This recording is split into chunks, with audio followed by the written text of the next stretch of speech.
আসসালামু আলাইকুম। আশা করি সবাই ভালো আছেন।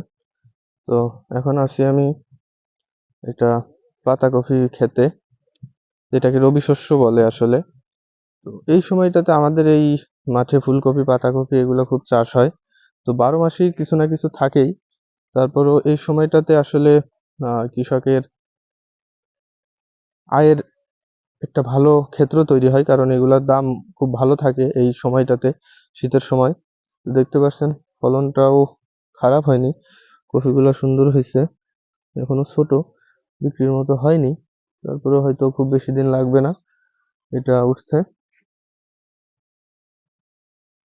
তো এইটা হয়তো আর কিছুদিন হলেই বিক্রির মতো হয়ে যাবে। এখন মোটামুটি দামও আছে।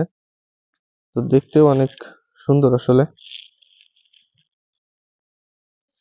এবং এইগুলার যদি সরকার একটু পদক্ষেপ নেয়, এগুলার বীজ দেখা যাচ্ছে অনেকটা দামেই কেনা লাগে।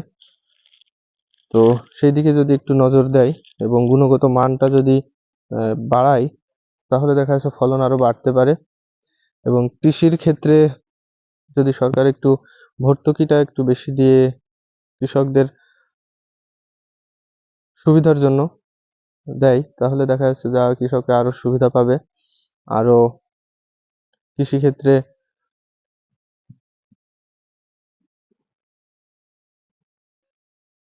অবদান রাখতে পারবে এবং এখান থেকে একটা প্রচুর পরিমাণে আয় আসে সরকারের।